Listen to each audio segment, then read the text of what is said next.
Zombie apocalypse.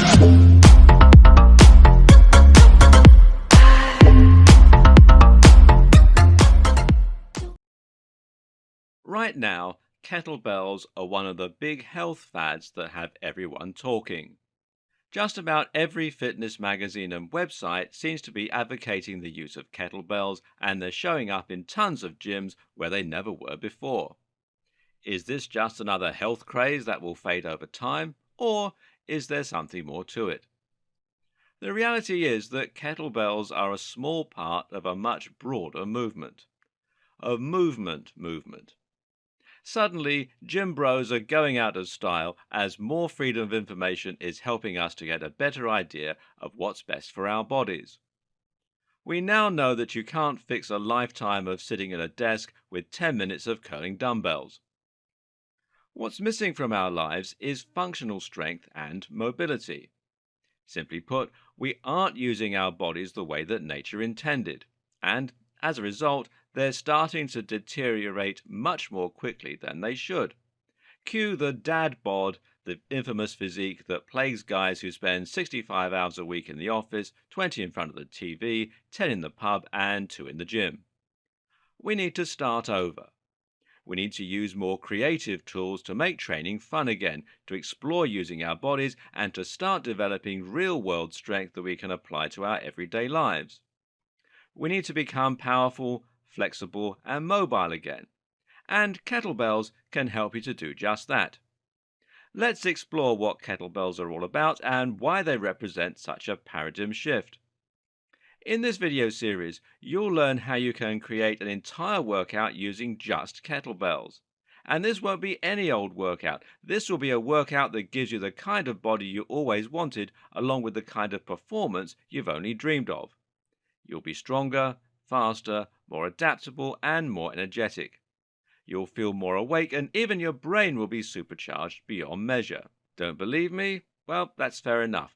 They're bold claims, but I promise that once you've finished this series, you'll understand exactly why that's possible and exactly why you need to start kettlebell training today. So let's start right at the beginning. What is a kettlebell? Where did it come from? And how do its unique properties make it such a truly effective training tool? Essentially, the kettlebell is a small weight that can be used to provide external resistance in a manner very similar to a dumbbell. It has a handle and it comes in a range of different weights, allowing you to curl it or press it in just the same way. The difference is in how the handle is positioned in relation to the weight. Rather than having weights on either side and a bar in the middle, the kettlebell is essentially a large cast iron ball that you can grasp in one hand from the top.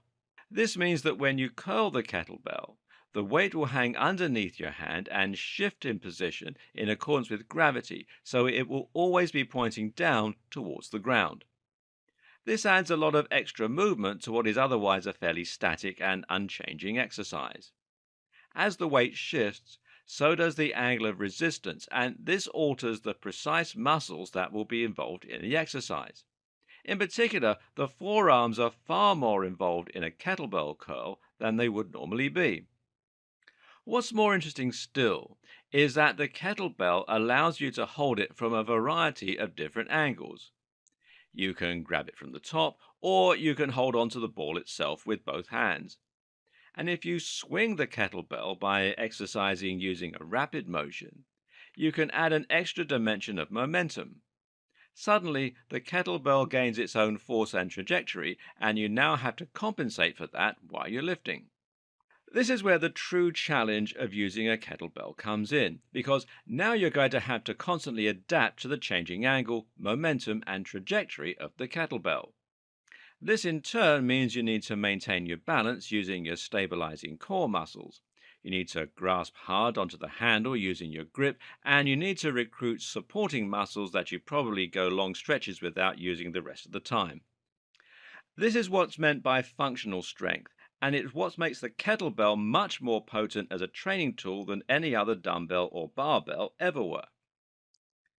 But where did the kettlebell come from, and why is it only now making its way into gyms?